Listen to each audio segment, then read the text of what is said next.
এই মারেন কেন আপনি? সব বলো এখানে বলস নাই গতকালকে যখন আমি বারবার দাম দাম মারতেছেন আবার মারেন হ্যাঁ মারতেছেন কেন বলি নাই আবার মারতেছেন বলি নাই কেন? হ্যাঁ হ্যাঁ কই কি কাজটা করলো রে দোকানদার? এই দোকানদার ভাই, এই যে গতকাল রাত্রেবেলা যে ব্যাটটা নিয়ে গেলাম 500 টাকা দিয়ে, আপনি যে বললেন যে ব্যাটটা নিলে তারপর হচ্ছে যে কোনো সমস্যা হলে চেঞ্জ করে দিবেন, ভাই ব্যাট তো কাজই করে না। আপা এগুলা ব্যাটা তো আপনার গ্যারান্টি ওয়ারেন্টি হয় না তো আপনার ওয়ান টাইম না বলছিলাম আমি অবশ্যই বলছেন, আমি ওই আপনাদের আমার- পরিচিত কাস্টমার, আপনি বলছেন যে যদি কোনো প্রবলেম হয় আপা চাই না ব্যাট, তো সমস্যা হলে নিয়ে আসেন আমি চেঞ্জ করে দিব। কই আমি তো আপনাকে বলিনি মনে নেই তো আমার এগুলো ব্যাটার আপনি গ্যারান্টি আমি দেই না আপা কি বলেন এসব ভাই?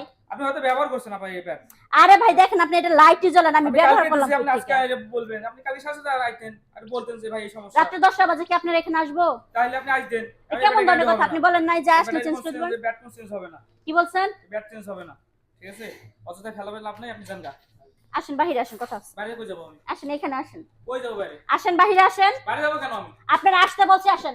আবার সে না ডাক্তারের কেন আপনি কি এই মারেন কেন আপনি সব বলো এখানে বলস নাই গতকালকে যখন আমি কই আমি বারবার বলছি দাম আপনাকে, দাম মারতেছেন কেন আবার মারেন আবার হ্যাঁ মারতেছেন কেন বলি আপনি নাই আবার মারতেছেন বলি নাই কেন হ্যাঁ হ্যাঁ আমি কই বলছি আপনাকে বলস নাই আপনি মারতেছেন কেন আমাকে হ্যাঁ আমার সাথে আরো দুইজন লোক আছিল, তুই বলস নাই যে আপা কি আপনি ছিল আপনাকে হ্যাঁ পরিচিত কাস্টমার, আপনার যে কোনো সমস্যা হয় অবশ্যই আপনি নিয়ে না আসবেন। আমি আপনাকে বলিনি আপনি ভুল শুনছেন আপা ঠিক আছে আবারও করতেছি আবার সাড়ে সঠিক কথা। আপনি তো ভুল শুনছেন ঠিক আছে আপনি গায়ে হাত দিবেন না ঠিক আছে গায়ে হাত দিবেন না আপনি এই দোকানে এসে আপনি গায়ে হাত দেন কেন আপনি আমার তোরা কি এমনি গায়ে হাত দিছি? হ্যাঁ হ্যাঁ, এমনি তাহলে? গায়ে দিছি? গায়ে হাত অসভ্য, দেন তুই নিজে অস্বীকার করতেছিস কি জন্য? ওই আমি বলিনি নিজে আপনাকে বললে আবার বলো অস্বীকার করে। এ হ্যাঁ ভাই এই কি হইছে মারতেছে ভাই দেখেন তো কি হইছে ভাই আপনি তো দোকান ছিলেন, হ্যাঁ, হ্যাঁ। উনি কালকে ছিল আপনি ছিলেন না। আপনাদের এখানে প্রতিদিন মানে সবসময় তো জিনিস নিয়ে যাই। হ্যাঁ গতকাল কাইসা দিয়ে আপনি ও আছে, পরে আমি বললাম যে ভাই আমার একটা ব্যাট লাগবে, মশার এখন তো বাড়ছে। পরে বলতেছে নিয়ে যান, আমি বলছি ভাই কষ্ট করে চেক করে দিন। আপনাকে চেক করার দরকার নেই, আপনি যেহেতু রেগুলার কাস্টমার, নিয়ে যান, কোনো সমস্যা হলে অবশ্যই নিয়ে আসবেন, আমি চেঞ্জ করে দিন। এখন উনি একদম মুখ পুইছা ভাই না করতেছে যে না উনি এই কথা বলেন না। আপনি দেখেন ব্যাটটা একদম নষ্ট ভাই, কোনো কাজই করে না। এই ভাগিনা এটা আমার চায়না থেকে মাল আসে, দুই এক পিস তো খারাপ বেরিয়েতেই পারে, তুমি চেঞ্জ করে দিবা না? তোমাকে আমি বলছি চেঞ্জ করা যাবে না, আমরাও তো আড়ত থেকে আমরা যেখানে তাই সেখানে চেঞ্জ করে দিব, তাহলে কাস্টমার নষ্ট করতেছো কিসের জন্য বলো?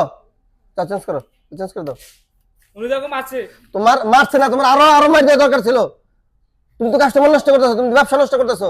এই কিছু এই দেখো আশেপাশে কত দোকান ছিল, একটা দোকান আছে, ওরা সব সব দোকানদারি কাস্টমারের সাথে একদম দুর্নীতি করছে, যার কারণে এখন কাস্টমার নাই, ওর দোকানও নাই। এই কাস্টমারই আমাদের প্রাণ, কাস্টমার যদি না থাকে আমরা কার কাছে বিক্রি করবো? হ্যাঁ এগুলো নিয়ে আমরা বাসায় রান্না করে খাবো নাকি? কাস্টমারের সাথে এরকম এগুলা হচ্ছে কাস্টমারের জন্য। এগুলা কাস্টমার, যদি আমরা কাস্টমারকে ভালো ব্যবহার করি, ভালো জিনিস ভালো সার্ভিস দেই, সেই ক্ষেত্রে কাস্টমার আসবে, আমরা আমরা বেশি ব্যবসা করতে পারবো সেখান থেকে। আর কাস্টমার না আসলে ব্যবসা গুটিয়ে নিয়ে বাসায় যেতে হবে। নাও চেঞ্জ করে দাও। মানে কি একটা অবস্থা আপা কথা। সরি, দুঃখিত, আমি ওই ভাগিনার পক্ষ থেকে আপনার কাছে আমি ক্ষমা চাইতেছি, যেহেতু ছোট মানুষ বোঝে না, ঠিক আছে, নতুন আসছে, যার জন্য ব্যবসার সিস্টেম বোঝে না। না একটু বুঝাই বলেন, কারণ আপনি এইভাবে নিয়ে যান, মনে করেন আপা। আশ্বাস দিবে আমরা তো সমস্যা নাই, customer, বুঝলেন? আপনি আইসেন, আমাদের এখানে গ্যারান্টি ওয়ারেন্টি খুব সুন্দর সার্ভিস হয়। আমাদের ভাই ভাই এন্টারপ্রাইজ খুব ভালো একটা আপনার প্রতিষ্ঠান। আচ্ছা থ্যাংক ইউ ভাই, আমি তো আগে ওই বাই বাই এন্টারপ্রাইজ থেকে জিনিস হ্যাঁ ভাই ভাই এন্টারপ্রাইজ আপনি খুব ভালো একটা প্রতিষ্ঠান। এবারে আমাকে সেভাবে মারছে তুমি তোমার ভাগিনা অন্য কেবল আরো বেশি মারতো, তুমি ওয়ারেন্টি তো সেটা ওয়ারেন্টি ক্লেম করবে না, ওয়ারেন্টি ফেরত দিবা না? কালকে দিয়েছি চালাই না, আমি দেখলাম না। চল কি করো, ঠিক করো।